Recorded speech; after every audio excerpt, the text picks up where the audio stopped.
सभी को नमस्ते। ओम के नियम का पालन करते हुए सादे सर्किट को हल करते हैं। उदाहरण 1। आइए इसके बारे में एक और कॉम्बिनेशन सर्किट की बात करते हैं।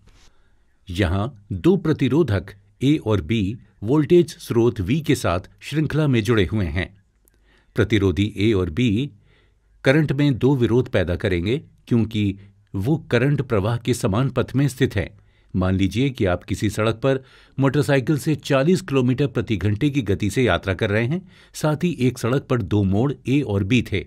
मोड़ ए पर आपको धीमा करना पड़ता है, इसलिए गति को घटाकर 20 किलोमीटर प्रति घंटा कर दिया जाता है। मोड़ को पार करने के बाद आप 40 किलोमीटर प्रति घंटे की रफ्तार तक पहुंच सकते हैं। पुनः मोड़ बी पर आपकी गति 20 किलोमीटर प्रति घंटा हो जाती है। क्योंकि दोनों मोड़ एक ही रास्ते पर हैं, इसलिए कुल 40 किलोमीटर प्रति घंटे की गति का नुकसान होता है। यहां मोड़ प्रतिरोध के अनुरूप है और मोटरसाइकिल प्रतिरोध के रूप में। इसलिए जब प्रतिरोधों को श्रृंखला में जोड़ा जाता है तो प्रतिरोधों के समय और मूल्यों द्वारा करंट प्रवाह का विरोध किया जाता है। सीधे शब्दों में, जब प्रतिरोधों को श्रृंखला में जोड़ा जाता है तो सभी मानों को एक साथ जोड़ें और उन्हें सूत्र में प्रतिस्थापित करें। आपको बता दें कि ए और बी के प्रतिरोधक मान क्रमशः 20 और 40 ओम हैं।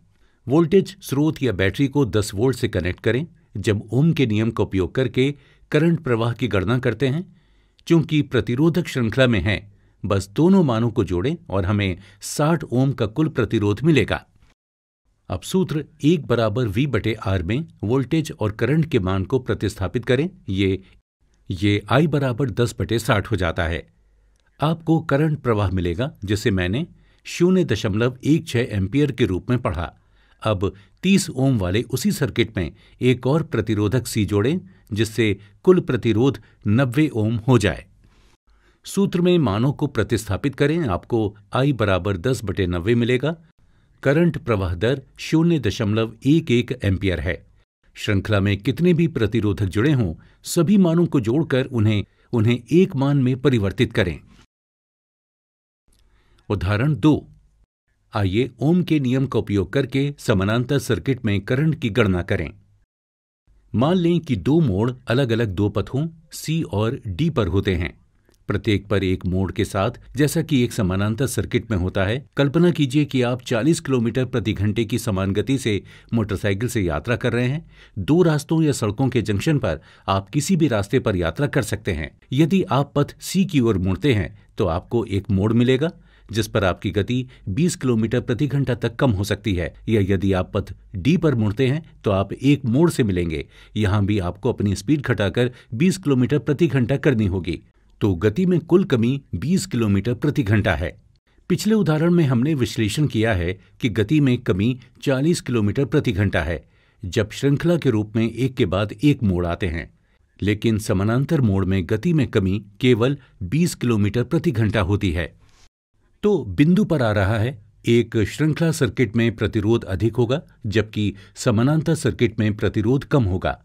आइए दो प्रतिरोधों R1 और R2 को क्रमशः 20 ओम और 40 ओम के रूप में वोल्टेज स्रोत या 10 V की बैटरी के साथ समानांतर में जोड़ते हैं। सबसे पहले सूत्र का उपयोग करके कुल प्रतिरोध की गणना करें। R बराबर 1/1/20 जमा 1/40। R बराबर 13.33 ओम इसी का परिणाम है। सूत्र 1 बराबर V/R में वोल्टेज और प्रतिरोध के मानों को प्रतिस्थापित करें। I बराबर 10/13.33। परिणाम स्वरूप हमें 0.75 एम्पियर के रूप में करंट मिलता है। यदि आप अधिक प्रतिरोधों को समांतर क्रम में जोड़ते रहेंगे तो कुल प्रतिरोध घटता रहेगा और धारा उसी के अनुसार बढ़ती रहेगी। उदाहरण 1 और 2 से प्रतिरोध बढ़ता है और धारा घटती है, और समानांतर परिपथ में प्रतिरोध घटता है, इसलिए धारा बढ़ती है। अतः ओम का नियम संतुष्ट होता है। उदाहरण 3। आइए एक ही श्रृंखला और समांतर सर्किट के साथ वोल्टेज और करंट के बीच संबंध पर चर्चा करें। वोल्टेज स्रोत या बैटरी को 10 वोल्ट से 20 वोल्ट में बदलें। अब सूत्र में वोल्टेज और करंट के मान को प्रतिस्थापित करें। I बराबर V/R, I बराबर 20/60। नतीजतन वर्तमान I 0.33 एम्पियर है। पहले जब सर्किट 10 V से जुड़ा था, हमने करंट का विश्लेषण 0.16 एम्पियर के रूप में किया था। जब हम इसे 20 वोल्ट से बदलते हैं तो करंट 0.33 एम्पियर हो जाता है। जैसे जैसे वोल्टेज बढ़ता है करंट भी बढ़ता जाता है। अतः ओम का नियम सत्यापित है। इसी तरह समानांतर सर्किट में 10 वोल्ट को 20 वोल्ट से बदलें और सूत्र में वोल्टेज और प्रतिरोध मान को प्रतिस्थापित करें। I बराबर V बटे R I बराबर 20 बटे 13.33 तो हमें 1.5 एम्पियर पर करंट मिलता है। पहले जब समानांतर सर्किट को 10 वोल्ट से जोड़ा गया था तो हमने करंट का विश्लेषण 0.75 एम्पियर के रूप में किया था। उसी सर्किट के लिए जब हमने 20V से बदल दिया तो करंट 1.5 एम्पियर हो गया। इसलिए वोल्टेज में वृद्धि हुई। ओम के नियम के अनुसार धारा भी बढ़ी। वीडियो देखने के लिए धन्यवाद। बहुत शुभ